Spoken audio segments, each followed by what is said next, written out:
Lakey here. And I'm Rachel. And this is the Unfazed commentary. And I know many of you are probably asking, what is Unfazed? And how did you get here? And Rachel's going to let you know. So Lakey and I, since we've become best friends, have wanted to start a podcast for a long time.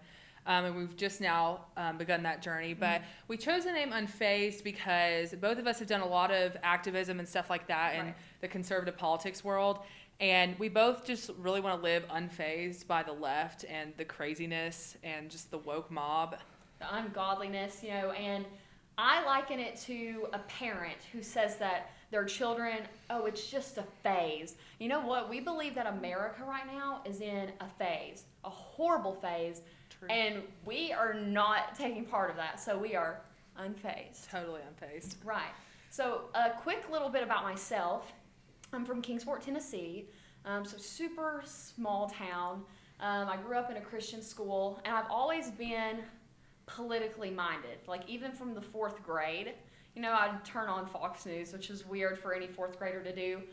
And as I grew up, I remember 6th grade was the pivotal point for me where I really felt my calling to do something politically related with the death of Trayvon Martin and then the Black Lives Matter riots that ensued.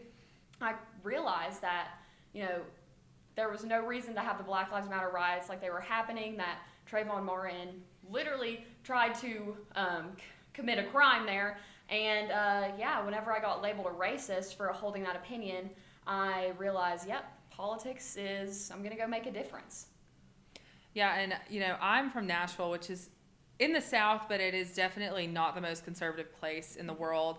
I went to a pretty leftist high school and middle school, and so I had to start defending my beliefs really early on.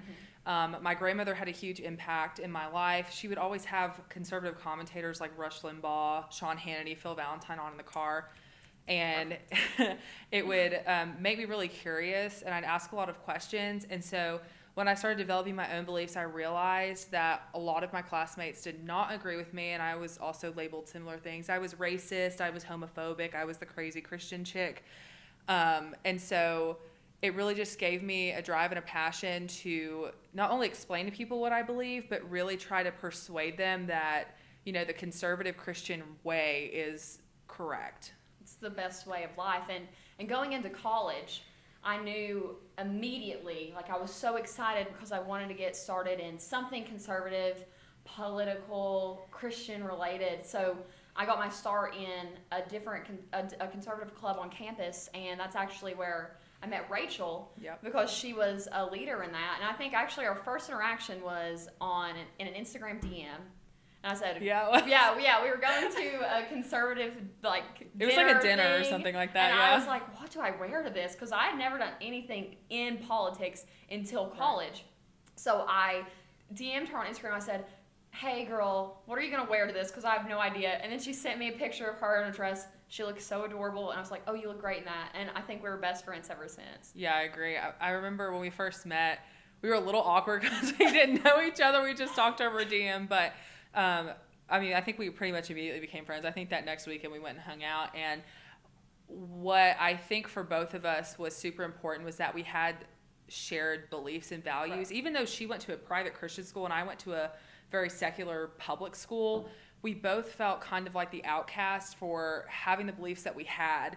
And so it was really important to us when we got to college to make good friends that shared our beliefs and our values, and then get involved. Yeah, the same drive. Because a lot of people have those beliefs, but they don't have the same passion. I think that Lakey and I have the same passion, and so that's what really got us involved on campus. And then going from there, Rachel brought to me the idea of starting a Turning Point chapter. So we brought Turning Point USA to ETSU, and it was such a fun ride. Rachel recently graduated, so I'm doing it on my own, but I've got a great team behind me, but still. Yeah. I miss my girl. But we had so many things. We did huge pro-life things. We partnered with Center for Bioethical Reform, and we had 10-foot tall pictures likening with pictures of abortions, Rwandan genocide, slavery, and it all likened abortion to the one factor of dehumanization. Yeah, and I think that was probably the most pushback we ever got on campus. We had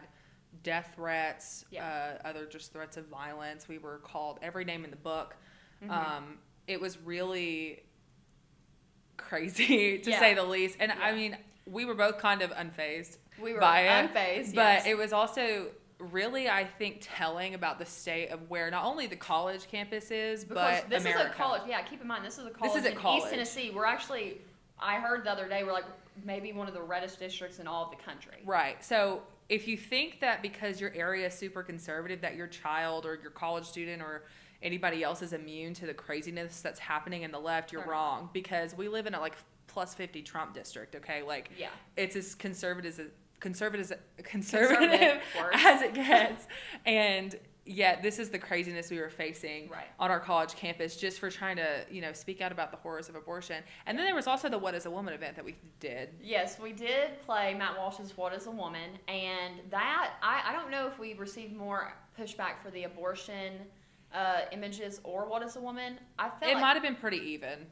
it was very even. Either way, Although with the abortion thing, the protests were a lot more spontaneous. The What Yes. is a Woman protests that were against us were planned. they were planned, yeah, and the abortion ones, it was a lot more in your face protesting, where I felt a lot more physically in danger maybe Yeah, versus I the agree. What is a Woman.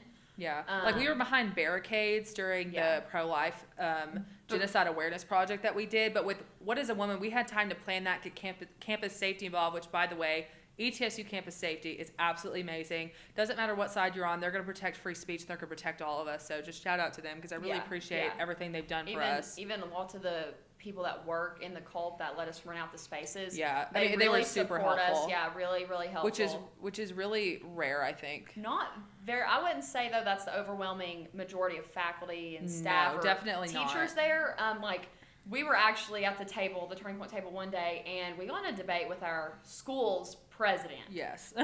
So if that's showing you anything, it was over, of all things, big tech. And you would think that, at a college campus where ideas and political and social discourse are supposed to be the paramount of your college experience, that the president of The the college would actually support us in what we were doing, just by saying, you shouldn't censor people, obviously, unless they're threatening violence or something like that. You should not censor people because somebody else might be offended. Everybody loves diversity until it's diversity of thought from mainstream. True. That's what it is. Yeah. So because we have a diversity in our thought, we have conservative Christian values, just like you were talking about at the beginning.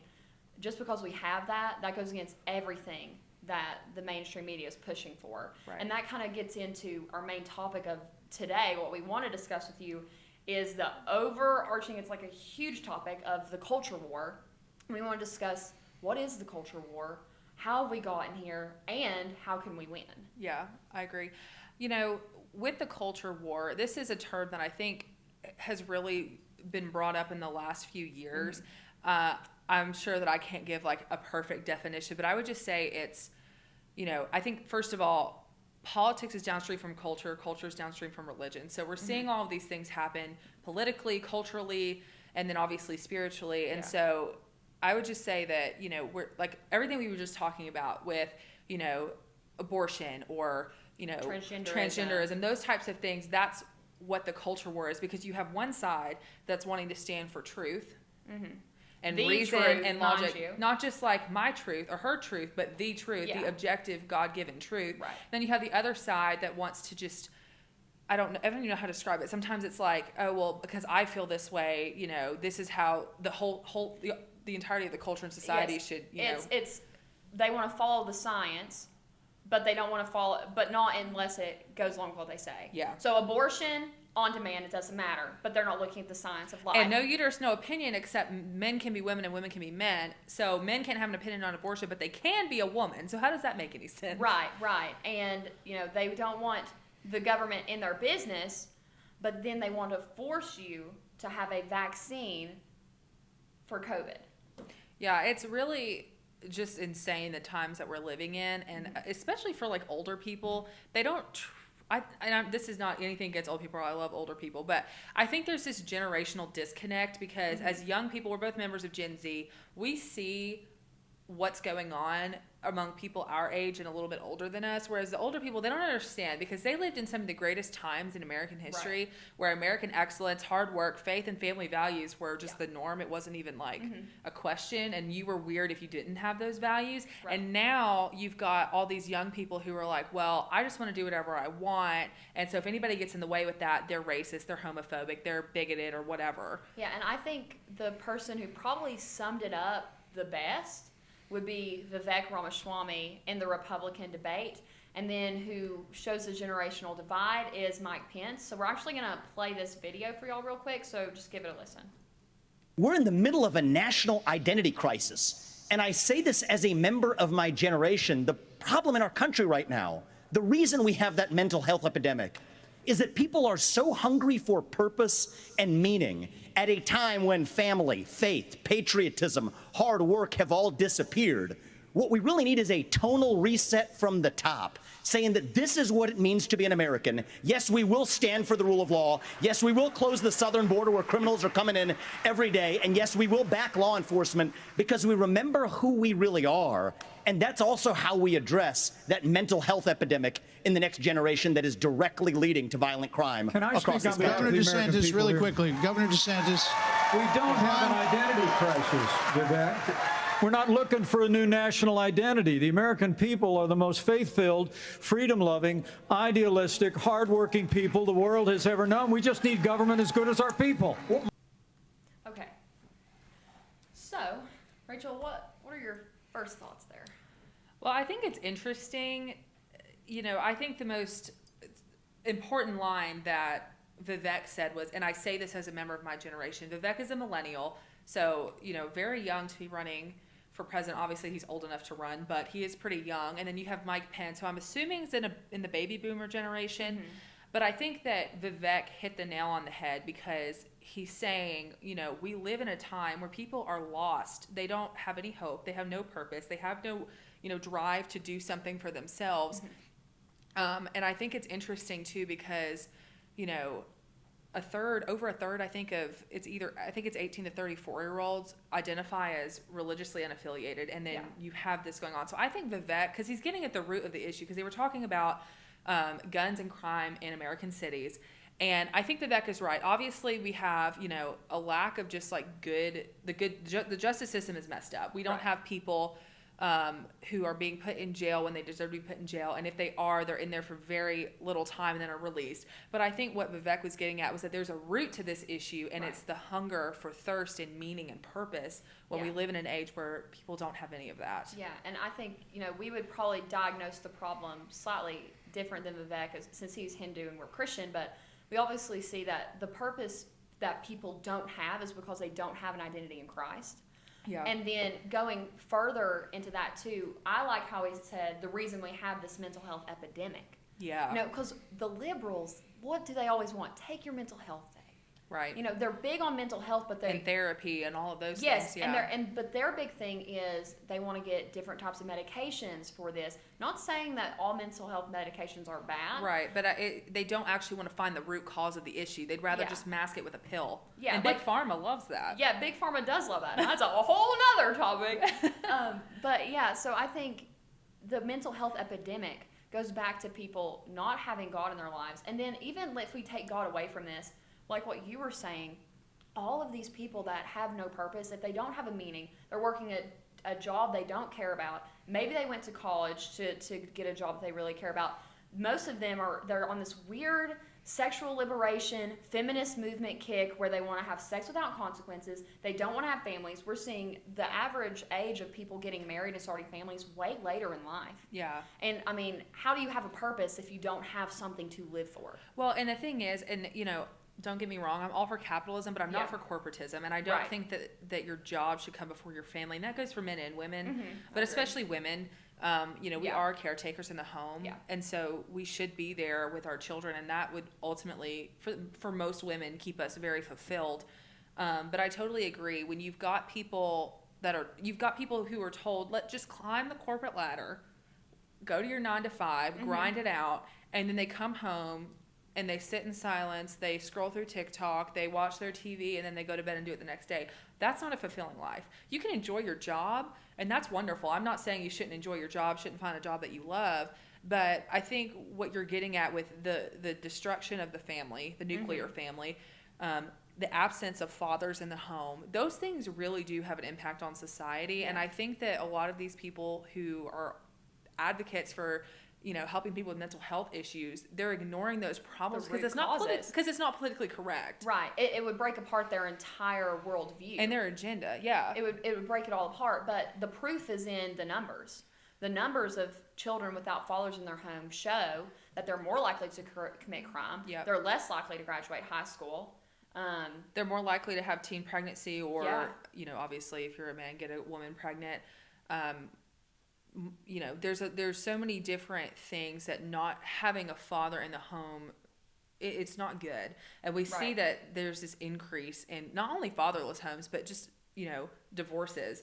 I think, what is the divorce rate, like 50% now? Yes. Which is, and that even goes within the church. If you it even does. look at the divorce rate within the church. Exactly. And I don't know I think no-fault divorce is one of the worst things that ever happened to America. I would argue that it's... Which I know that's probably the worst that's thing. probably controversial, but, people don't take marriage seriously anymore because they view it as a government contract that they can get out of.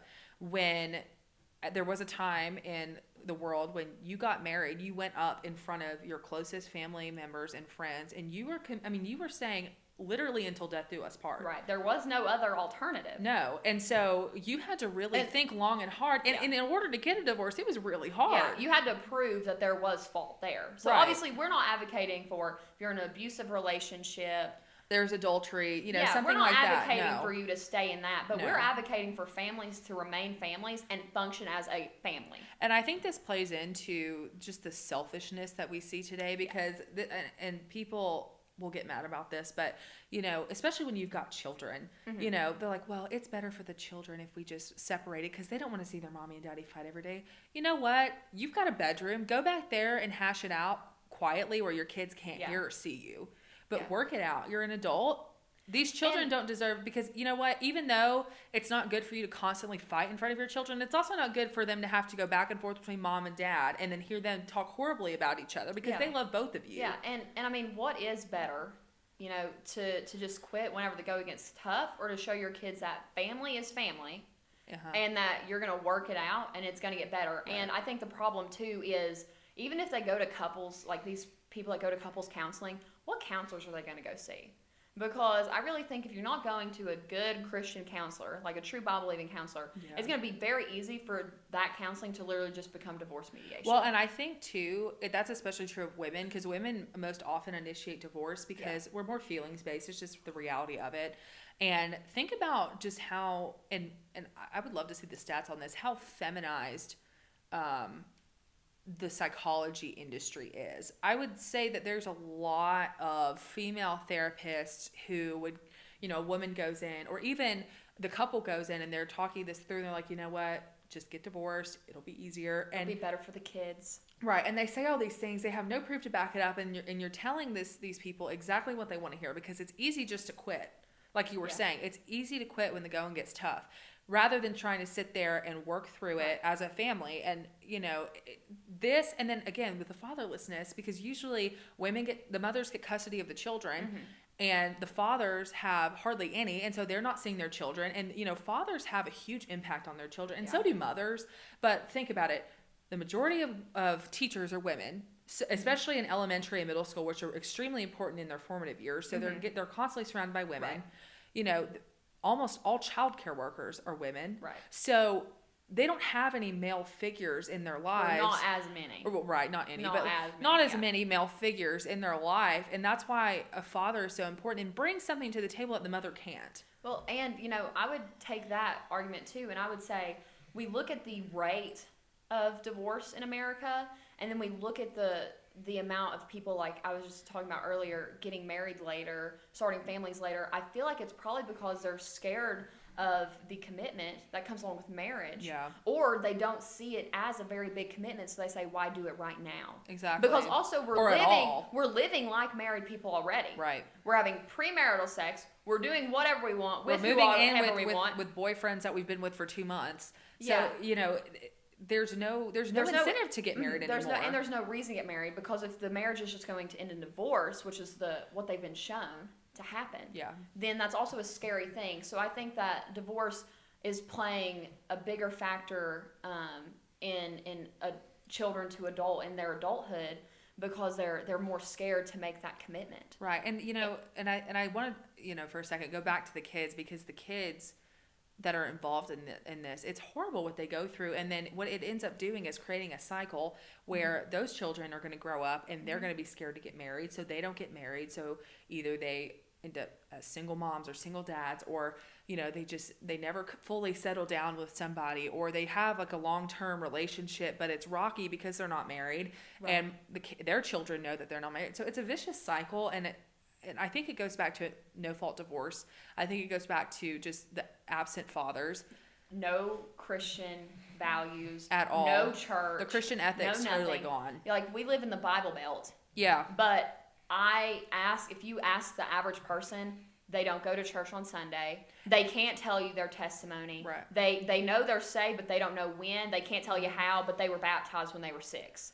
Right, and even if they do go to church, a lot of the time, you've got a lot of cultural Christians, which is something that is pretty unique to the South, because going to church has become more of a social club than it is anything else. It's just something that you do. You wake up on Sunday morning, you go to church, you go home, you spend time with your family. Maybe not. Or you just go home, and it makes you feel good, because usually they're going to a church that's just kind of like, oh, God loves you, and that's it. And then they sing Oceans, and then they go home and they get 7 brew, and they're living their best life. Right. But I think too, on that point, we have all these people who are going to church, but are they even listening while they're there? Exactly. They may be going to a great church, but look at everybody that's looking at their Apple Watches. Look at the people, their phone. looking at their phone. Who's doodling? Who's sleeping? I mean, we've all, of course, been guilty of this. Right. But and sometimes people have to do something mindless to pay attention. I have to braid the ribbons in the hymnal to listen to the sermon, because if I don't, I'll get sidetracked. But, I would say that a lot of people, they just don't want to be there. They're just going to make themselves feel better. Oh, I went to church yesterday. It makes them feel good. It's a part of a routine when it's something that we should be so thankful that we have the opportunity to do. Yeah. Because right now, the church in China is actually the largest church in the world that's just underground. But if you're found out to be a Christian in China, you're going to a concentration camp. Or you're getting killed. Yeah. And I saw a video, and I'll never forget it. This was shared with me by a Sunday school teacher that I had way back in the day. Like, I think I was 13 or 14, maybe even 12. So I was younger, okay? Yeah. But there's this video, and it's it was in like a dark room. There were so many Chinese people in this room, and they were passing around like one page of the Bible. And they were like so excited that they even had one page from the Bible. And that family, like in China, if a family gets one piece of the Bible, I mean, it could be a random page in Numbers that literally is all just genealogy, or a random page in Leviticus telling you law. They would go and they memorize every single word. Yeah. And then they take it and they give that page to another family to learn it. And that's how they share their Bible. And I'm like, wow.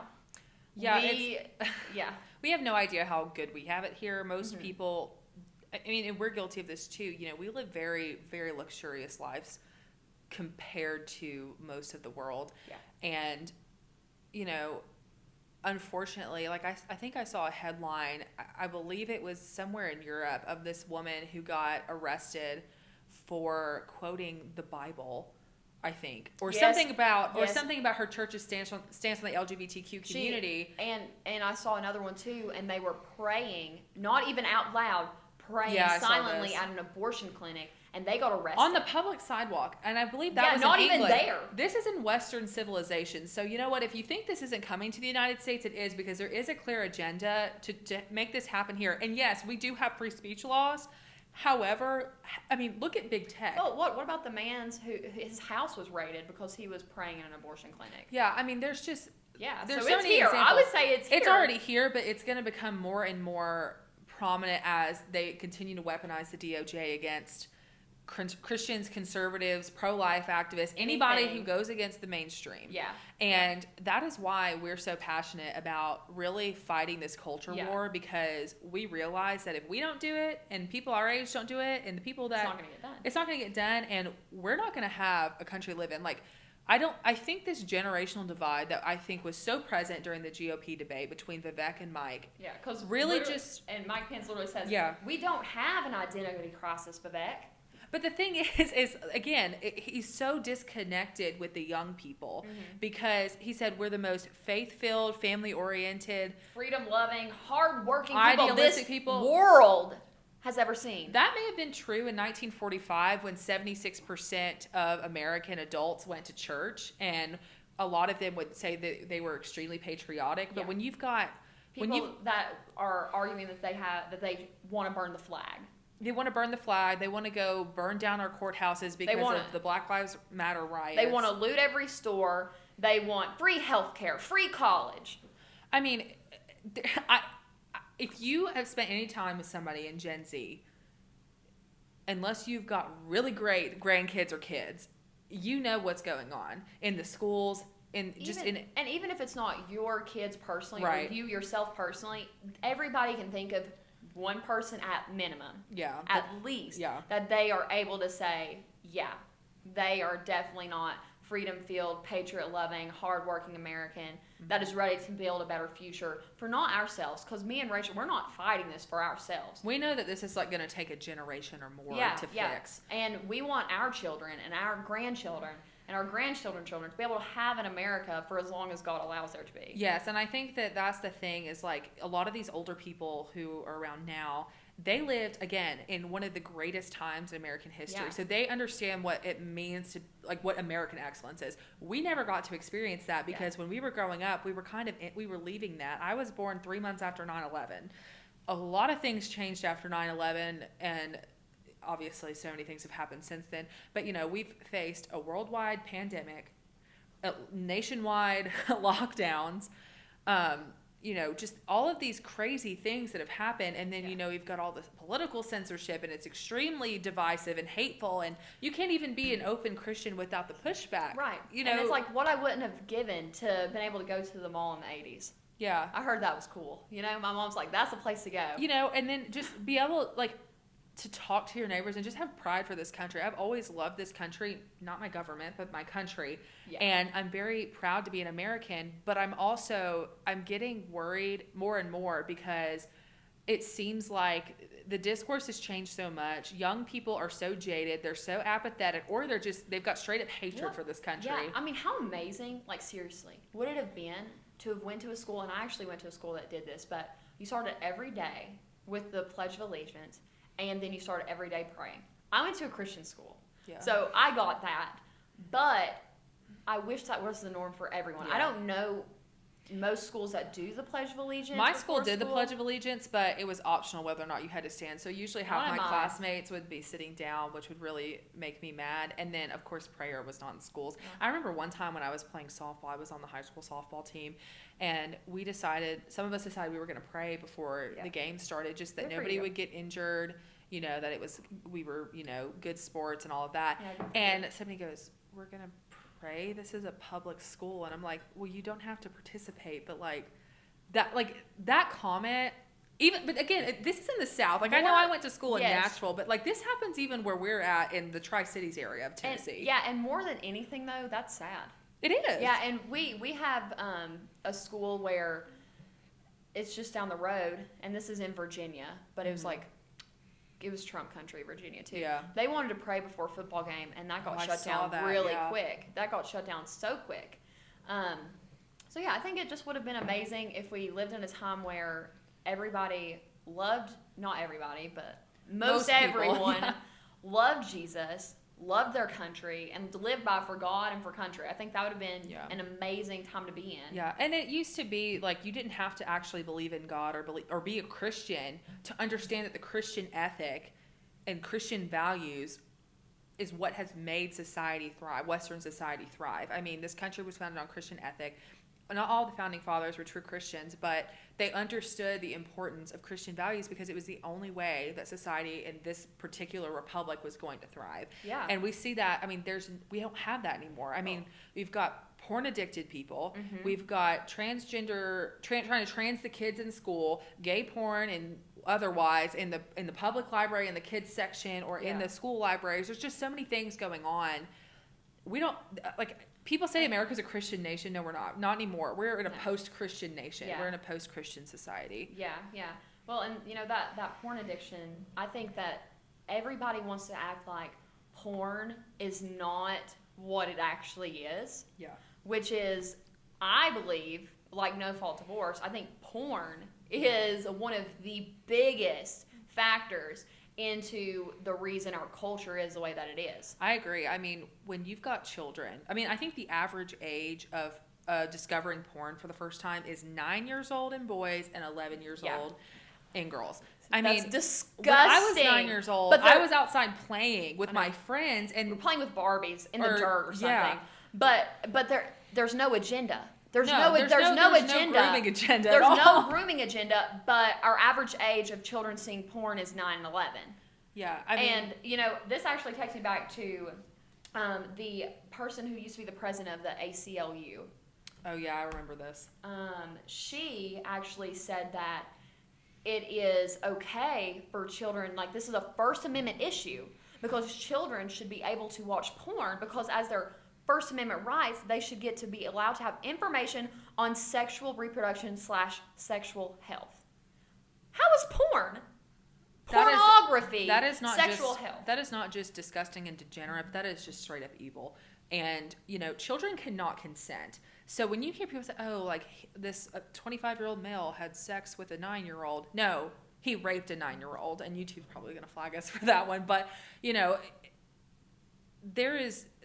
I just don't understand how we have adults. But then again, you had that professor that wanted to start sanitizing pedophilia because they want to call them minor attracted persons. They're pedophiles. But tell me this: which was the organization?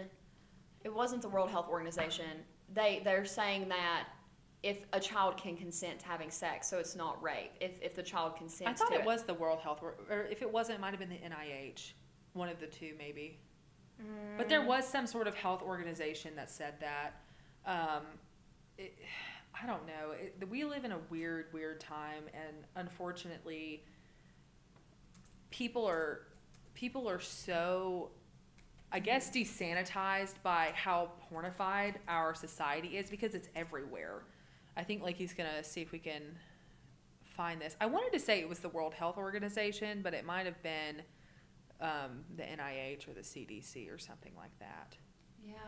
Or was it? It was the UN. UN. It was the United Nations. That's what it was. Okay, we got there eventually. We need to pull out of the United Nations, but that's a side topic. This should have been the nail's already been in the coffin, but this should have been like the final nail in the coffin. Right, and then of course we wonder why sex trafficking, especially of minors, is so prevalent. It's the largest and illegal crime that it takes place. And let's ask the Biden administration how many minors that are unaccounted for with the border. Yeah, it's a huge and the Maui number. fires, might I add. Yeah, and the Maui fires. Where did all these kids go? I think they totally unaccounted for. I saw the number, like, what is it, like 900 some kids? Yeah, at least I think. Yes. I'm like, how is no one talking about this? Right, and it's interesting too because weird about the Maui fires. Really quick, this is kind of off topic, but why did the Maui fires happen? And now people like Oprah Winfrey are going to the Maui residents saying, "Hey, I'll buy all your property." In Black Rock. Yeah, that's Great Reset. I mean, the Great Reset. That we need to make a whole episode on that. That could be like an entire series because it's insane and it's a good person to listen to. Glenn Beck, Justin Haskins, I believe is his name. And Justin's been on Allie Beth Stuckey's show, which we love. Allie Beth Stuckey's show. We love her. Shout out to Shout Relatable. out to Allie. But it'll blow your mind. But yeah. So and then what's interesting though is that do you know who I'm talking about? Lori Sheigel? I don't know how to say her name. Yes. From Louisiana. She's a state rep, and she made a bill forcing porn sites such as Pornhub to use age verification technology in order to view pornography. And 80% of the traffic to those websites 80%. it went away. And it's interesting because in other states where they've done this, Pornhub has decided just to not allow people who live in that particular state to use their site. So that just goes to show you they are so scared of losing their underage audience because it makes them so much money that they're going to pull out of. I mean, that's sick. Yes, and that shows you too, once again, going back to there's no agenda, but Pornhub lost 80% of their website traffic in Louisiana just by a simple age verification. Yeah. And they got so mad that they are now leaving states that do the same thing. So Pornhub knows that children are actively watching this. Right. And the other and there was actually a girl, and she was 16 years old. I just read her story that she got published in the free press, and she's 16 years old. Her name's Isabel Hogbin, and she found porn. She was exposed to it at the age of 10, and she said, I think the title of the article was, I discovered porn and I had a helicopter mom. And she described the porn that she saw, and it was literally disgusting. I don't know if I'm able to say it if YouTube's going to flag us. Just think about just like the most degenerate forms of porn that you can think of, and that's what this. How old is she? 16. She's 16, but this is what she saw at 10, and she is like saying, this is a really big issue. This is an addiction. Porn needs to be treated as a substance because it is horrible for you. It's like taking Cambridge. There's a recent Cambridge study, and they found that porn has identical effects on the brain as like hard drugs. And if that's not telling, I don't know what is, because we see people who are on like meth or cocaine or whatever, fentanyl. Yes. And we see how that affects them and how addicted they are, and that they will do anything for that next high. But that's exactly what porn is doing, especially because it's like and people say weed is not a gateway drug. I think for some people it's not. I would say for a lot of people it is. You do weed and then you like that high, but you'll never get that same high that you get the first time you do it. So you do it again and again and again, and it's not the same. So then they've got to find something bigger and better to get that high. That's exactly what porn does to your brain, and it ruins relationships, it ruins sex drives, it ruins so many different things, and of course it's horrible for children. I mean, no wonder we have adults with very bizarre and weird and just degenerate sexual desires and kinks and fetishes because they probably were addicted to porn as children. Well, I read it in another article, and it said that the people they surveyed, like 72% of them had done some sort of, and this was men, choking, slapping, spitting, all these different things while they were having sex, and that, oh my word, it was a huge number of percent of them didn't even ask if that was okay. Why? Because they don't. Because they think it's normal. That's what's modeled to them. Yeah, that's what's modeled to them in these disgusting porn. And yet you've got organizations like Planned Parenthood who say that porn is actually good for children and adults to watch because it's how you understand your sexuality and all this stuff. And it's like, no, they always talk about consent, but then you're watching all this like really disgusting porn, and all of it's disgusting, but you watch this really crazy porn, and then that's what guys and girls think is normal in a sexual relationship. And so when somebody gets into one and they've got somebody who wants to do these things and they're not okay with it, prepared for it, they don't know what to do. Well, and the girls that they interviewed, like if that's happened to them, they said none of them even said like, hey, don't do that. Because they think they were not either they think it's normal or they're too scared to say anything because of what could happen. But we expect people like Planned Parenthood, the left, all these people who are trying to push this agenda to be for that. But what we're not expecting of is the church to be for that. Yeah. So what's really interesting is that there's some, and I don't know the percentage, I don't know how many, I don't even know what denominations, but there are some churches that teach that pornography is okay to consume as long as you're doing it with your spouse. Is that not just... But here's the thing. First of all, we know that committing adultery isn't just actually physically committing adultery. We know that if you lust after somebody who is not your spouse, it's adultery. It is adultery in your heart. You've committed adultery. So when you and your spouse are watching other people commit these acts, that's exactly what you're doing. And it's not healthy. No. There's so many other things you could be doing that is not only just good to be doing in a marriage, but holy. But, that is just crazy. And again, I think this just shows how much the church has let the culture and the political sphere influence what they believe, even though the Bible and God's word has not changed, and it never will, because the Bible is supposed to stand the test of time, which it does. But now you have all these churches that are trying to draw people in, and they think that that is somehow going to do it by, being lax on certain things. But in reality, all it is creating more broken families and a more broken society and culture and people. And what are we seeing? This goes back to our original topic of divorce. Yeah.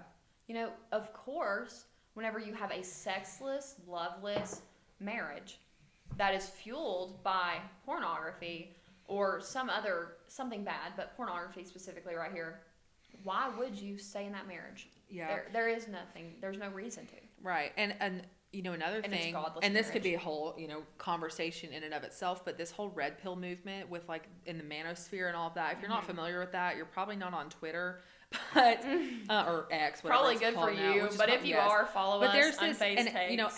yes, Yeah. and Alex Clark is actually somebody who's been talking about this. Ali Stuckey too, but Alex Clark has really been hitting on this, because there are traditional wives, there are traditional men, there are traditional marriages that are actually reflective of what a biblical traditional marriage should look like.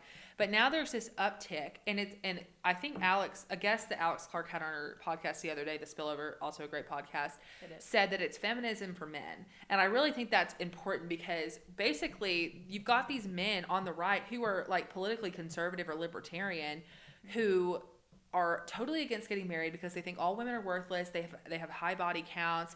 They don't want to be a traditional woman. They don't want to submit. So what ends up happening is if they do get in a relationship, they want to be super controlling. They want, they want to be promiscuous, but they want women to be virgins. I mean, it's this weird Andrew Tate fueled right. masculinity. I don't think that is not masculinity. It's not. And the thing about Andrew Tate is Andrew Tate correctly identifies a lot or diagnoses a lot of cultural issues. His solutions are just totally wrong. And people in that sphere are the exact same way. I mean, obviously we know that society has been putting down men for a long time, but the response to that is not to put down women. It's to work together. I think what the red pill movement and feminism both get wrong is that they try to pit the sexes against each other, and that's not going to work. I mean, we're supposed to complement each other. Yeah, I mean, that's our exact design, is to complement each other. So whenever you go against that design, and that's one thing with Andrew Tate, he is a Muslim. Yeah.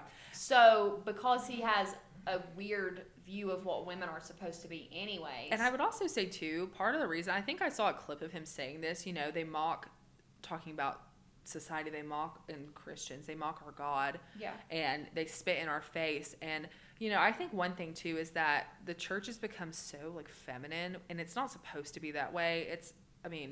We know that, men are supposed to be leading, and not that women don't have a role, but they do. But, it's become so like all the Jesus is my boyfriend music, and, there's no, my boyfriend. I'm serious. You hear that all the time. It's just all this like, God loves, men don't identify with that at all. I mean, they want to feel love, but in a different way. And so I think part of the issue is that the church is totally unappealing to young people and a lot of men, and so they go to other religions where it's not a good version of masculinity, but it at least is masculine to some extent. So I think that's why part of the reason that Andrew Tate is attracted to Islam. Yeah. And of course, that's not going to lead to true masculinity, because it's not biblical masculinity. But Jesus is he came down as 100% God and 100% man, not woman, but man. So men actually do have a wonderful, person and connection to look at, because and a model. Because God literally came as a man. So he exemplifies what true masculinity is, but we don't have that anymore because the church has become so unattractive to men. Yeah, and I think just masculinity is also men are supposed to look at masculinity as unattractive in general. It's supposed to be toxic. It's everything that is about a man is just supposed to be toxic, like you just said. Right. Really and truthfully, we need men to be leaders in society. Yeah. Obviously, we would have God leading our ultimate society, and then a godly man leading his family, and then those same godly men would go out and they would be the leaders in their work, and all these different things. Yeah. We just don't have that anymore, and too, like we see that with men who are like, oh, well, abortion, I can't have an opinion. It doesn't affect me. Or I'm pro-abortion, or I'm pro-choice because, it's a woman's body. Like no, who am I to tell her? you have the best voice to say something. Yeah, I mean, I think there is a stat that shows this. Most women who are considering abortion wouldn't do it if they felt support from their boyfriend or the baby's father. Yeah, but now we have this huge wave of people who will get their girlfriends pregnant and say, we're going to go get an abortion. And that's I'll drive you. And then they Yes. drop them off. Don't even stay. Yeah. And they'll be like, I'll come pick you up in 3 hours. And that's exactly what abortion does. It just fuels this, horrible Sex without consequences. Yes. And it's Depraved, sex without unfulfilling consequences life. for both sexes. That's the thing. Yeah. It's sex without consequences. Well, there are consequences, but for women and men, where they don't have to deal with the repercussions instead of. And I think again, it all goes all the way back to a lot of issues, but Yeah. no fault divorce, Yeah. absent fathers, because women would not be obviously this isn't true of every woman, but a lot of women would not be making these decisions if they had a good father in their household to tell them, these are the men that you need to look out for, that you should not date, should not do these things with, but these are the men that you should, like the men that are going to take care of you, they're going to provide for you, they want to intentionally Yeah. pursue you, they don't just want to get in your pants. And then with the men, they don't have father figures to tell them, you know what, you did mess up, but you need to step up and provide for this girl, and you need to be there for her and your child. We don't have that anymore because we don't have fathers in the home. Yeah. So again, it just goes to so many different issues. The father absence, no fault divorce, and obviously the church has just not done a good job of really influencing the culture in the society and politics. Right. Because that's how it is all intermingled. Well, and this is kind of going back, even sometimes I feel like the best Christian voices or conservative voices sometimes lead people astray. And that's why I feel like we really need to make sure that as Christians, we are truly listening to what God's laid out in his Bible, that you're in a good Bible believing church. But you need to make sure that you're not taking everything that whatever influencer you like, whether they be Christian or conservative, don't take everything at face value. Make sure you're doing your own homework, because we love Dennis Prager. Yeah. And Dennis Prager is not a Christian. He's Jewish. Yeah, he is Jewish. But a lot of people don't necessarily know that. Go ahead. We love him. We love PragerU. Yes. We've watched their videos. We've played them for Turning Point. They're great, and I highly recommend them. Yes, especially if you got young children. Mm-hmm, definitely if you have young kids. But he came out with maybe one of the most polarizing statements. Whenever he did this, I'm telling you, me and Rachel, we called each other. Yeah, we were like, did you see that Dennis Prager it was said, shocking. Yeah, that pornography isn't good for society, but it's better. It's a better alternative than actually committing the act of adultery. I still can't get over that. Dennis Prager is one of the most prominent conservative voices in the movement. And again, he's not Christian, but he's Jewish. He's so smart, but this statement was probably the dumbest thing. And I'm thankful that there were a lot of conservatives that did speak up and say, you know what, no, Dennis, you're wrong. That's not true. I mean, like we were saying earlier, if you're lusting, that's already committing adultery. Right. And it's not going to help. It ruins relationships. And it starts off as not a problem.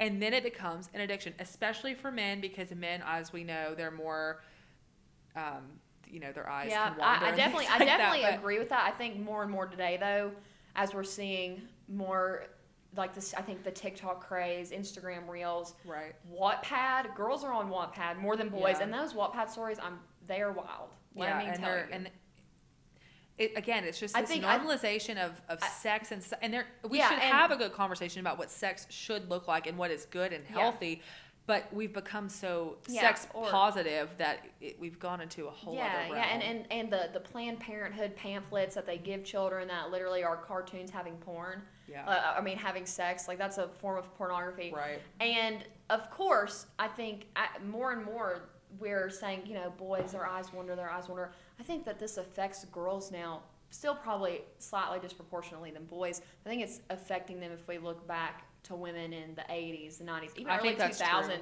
think we probably would see a bigger struggle of girls having this issue too. I agree, and I think that's also with the rise of things like OnlyFans, we start to see that play out more and more because, a lot of women, even if they're not addicted to porn themselves, they see this and they're like, wow, I could make a lot of money doing that. So then they decide, okay, well, it's a lot easier to sell my body for money than it is to go out and have to, climb the corporate ladder, which goes back to, the lack of traditional values and stuff in society and men and women not wanting to take their places, with their gender roles. But, again, I think you're right. It not only affects them consumption, because I think that consumption has increased a lot among women, and that's another thing that's taboo for women to talk about. A lot of men, this is the locker room talk, maybe, right? you know? But like women, it's embarrassing. But again, and it goes back to so many things, because the lack of parents, that's one thing that's frustrating me, because one of the arguments that I hear, even among like people on the right, they're probably not conservative, but like more libertarian, they say, well, it's up to the parents to keep their kids away from that. But that one example that she brought up, the mom was a helicopter parent. And you know what? Yeah. There are so many different ways, even if you don't give your kids phones, there's so many different ways that they can consume these things, because it's in books, it's in magazines. I mean, even just go out. TV. TV. I'm sorry, I came out of that so strong. But you're right. Listen, you're right. Tell me this. Why is every single mainstream TV show, and I'm thinking of Riverdale. That's probably not a mainstream TV show, But it's a pretty But popular everybody one. knows it's horrible. Euphoria? Like literally, don't watch it. Euphoria. These are It is straight up grown adults, pornography. but it's grown adults portraying teens who have lots of premarital sex, teens who drink, do drugs. Like Summer I Turned Pretty, it showed a lot of drinking. Yeah. They smoked weed. They showed premarital sex. Like they have all these different things. Why are adults portraying children, and then these children go out and live like they're wilding out in their 20s? Exactly. And I think that's exactly the agenda, because, what's something that's interesting is Planned Parenthood actually pays TV shows and like these like streaming outlets like Netflix, Hulu, to somehow slide abortion into their shows or movies. And so they'll pay them a lot of money to do that, because it's pushing this agenda that you can have sex without consequences. And that's what they want, because that's how they make money. Whether the left wants to admit that or not, Planned Parenthood makes money off of premarital sex and sex without consequences, sex outside of marriage. And you're exactly right, because that's exactly what they're doing. They're getting people who are our age. I'm 22, she's 21. They're getting people 30. 16-year-olds, Yeah. 30-year-olds, playing 16, 15, 17-year-olds that are in college or high school, and they're acting like this is like the way that people live. And yes, obviously there is premarital sex and drugs and drinking in high school, but it's not as prominent as it was until now, because everybody thinks that's normal, and not only normal but cool. And let's also look at the parents that they're showing. Right. Let's look at Disney's parents, okay? So Sweet Life of Zack and Cody, or just think of Disney parents like Liv and Maddie, iCarly. It was only the brother there. Yeah. You're shown, or Fairly Odd Parents. Yeah. Okay. You're shown weird parents, either really like out of the picture, or they're in the picture but they're dumb, or they're the friend. Or you've got, like, for example, Turning Red, which is a horrible movie. Never First of all, watched it, it's and I can proudly I've say- seen like I can 5 proudly minutes. say that. I've seen more than 5 minutes of it, because I work with children, and they had it on one day for some reason, and I turned it off. But You said I not was like, no. today. But you don't have to watch much of it, because what they do is they make it out to seem like the parents in that show, who are actually just good parents that are trying to look out for their kid, they make it seem like these are super overbearing helicopter parents, and it makes children basically the whole point of it is to make kids want to disobey Rebel. their parents. And it's like, good parents, even though they're not perfect, they're just trying to put boundaries in place to Right. protect you. And children don't understand that. But you're exactly right, though, because it shows you all these shows, Nickelodeon shows, Disney shows, they want to show Euphoria, especially. And I've never never watched that. Euphoria. I'm scared to watch it, to be honest. I've just heard, people that I know that have seen it, but it's I've seen literally a few like quick clips, and I was like, oh my. I know, it's literally It's like, pornography, but scared. also, again, the parents, they're either the friend, or they're made out to be these like overbearing parents, and Or so they're it makes, a deadbeat. right? So it makes these teens or these kids not want to listen to sound advice and just do whatever they want. And again, it's normalizing these things that really weren't that normal all that long ago. Which goes all the way back to the grooming culture that we kind of started with talking about. Yeah. So yeah, I think our America, we're fighting a culture war today. We are. And I think, it's probably too early to tell if we're going to win or not, but we're trying. We're doing our best to win it. And again, we are not doing this for ourselves. And so it would be great if we could I get a lot of, love I would to- love to have an America that, my parents and grandparents knew.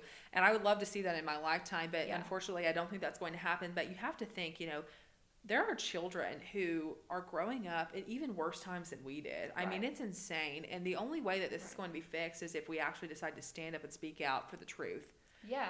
And so the truth. Not my truth or her truth or Sally's truth. or Bob's truth. No, the actual objective truth, which is in the Word of God. And so it's not only a cultural war, it's a spiritual war. The church has to step up. Christians have to step up and be willing to talk about these things that might be uncomfortable, but you know what? That's how you share the gospel. And we've seen that. When did America really start going downhill? They took prayer out of schools. Yeah. The Bible out of school. Evolution was brought into the teaching. So what does that show you? Everything that we have today started with changing one group, children. Yeah. So everything that we are seeing today with like sex without consequences, start teaching the kids that they can be a boy, a girl, or neither in kindergarten. And then you're going to grow up a generation of adults to be the new leaders, to start grooming the next generation of adults to be even further and further and further away from the right place to be in society, which is a society that's following God, a society that wants to uphold the Constitution, a society that sees that America is the greatest country on earth and we're very blessed to live here. Yeah. And a society that wants to upend every single thing that has gotten America to where it has.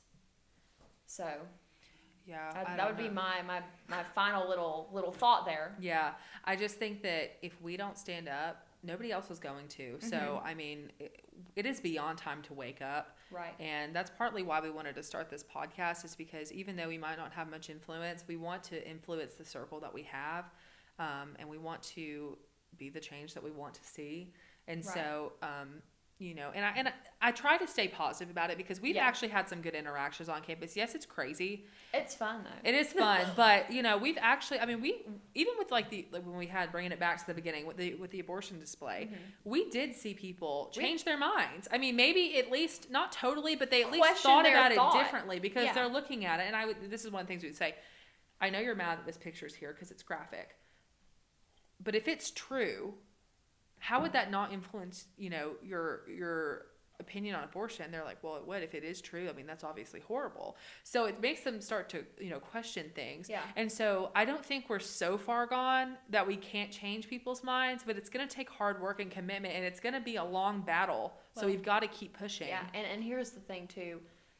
We can change people's minds because we identify that everyone's purposeless. They are longing for connection. They are longing for something real. Mm-hmm. And I think that eventually if we are not apathetic and we stand firm in our beliefs, but not just standing firm, but we know our beliefs. And why we believe them, and we can back them up. We can change the culture. Yeah. And it's going to take not just us two, and not just everyone that we already have. It's going to take everyone who believes this way to take a stand, even in just the small things. Like your college professor says, hey, for this day in class, I want you to say where you're from, what your major is, a fun fact, and make sure you include your pronouns. Don't include your pronouns. Yeah. Don't do it. Yeah. And even go out on a limb and say, you know what? I don't need to identify my pronouns, and nobody else needs to identify their pronouns because it's very clear. Yeah. Who is who and what is what. Yeah. And I mean, again, if you think it doesn't affect you directly, it does. Will. And it will if it doesn't already. Because even just with like the pronouns thing, okay, you don't put your pronouns in your email signature and you get called into HR, or you call your coworker the wrong pronouns and you get called into HR for it, or eventually DCS shows up to your door because you don't want to trans your child who thinks that he's a boy or he's a girl when he's actually a boy. You don't believe it? It's already happening. It's already happening in the States. That is, yeah. And I don't have the study right on me right now, but if you go on our Substack, which is Unfazed Commentary, we're on Substack. It is there. It's called The War on Gender and Why They Must Win. If you go to like I think it's like the last paragraph or the second to last, I have a stat there that shows, yes, this is happening in the States. Yeah. So all of that is to say, we've got to stand up. It can't just be us two and the people that are already in it. It's got to be Christians. It's got to be people who believe and know the truth. Right. They've got to stand up. They've got to speak out. And we want to inspire people to do that because you know what? Everybody has something to lose. So you're going to have to get over it eventually. I mean, it's just the truth. Yeah. So I think that this is kind of wrapping up our conversation for the Yes. day. So yeah, we hope you guys enjoyed our first episode, that you will like, subscribe, share. Follow us on Instagram. We're just at Unfazed Commentary. On Twitter or X, we're at Unfazed Takes. And then on Substack, you can subscribe to our free Substack, and it's Unfazed Commentary as well. You'll get weekly articles and daily notes, things like that. Just a lot of different content and quick access to our podcast. Yes. So we would really encourage you to subscribe to help support us if you support what we're doing. Yes. So yeah. And leave us comments too. Yeah. Leave us comments. Email us. Let us know what topics you want to hear us discuss or write about. Mm-hmm. What's our email so everybody can know? Our email is just unfazedcommentary@gmail.com. Yeah. So send us in if you got questions or thoughts, and then maybe we can go over them next time. Yeah. Who knows if we'll get that on our first episode, but we're positive thinkers here. Yes. So yeah.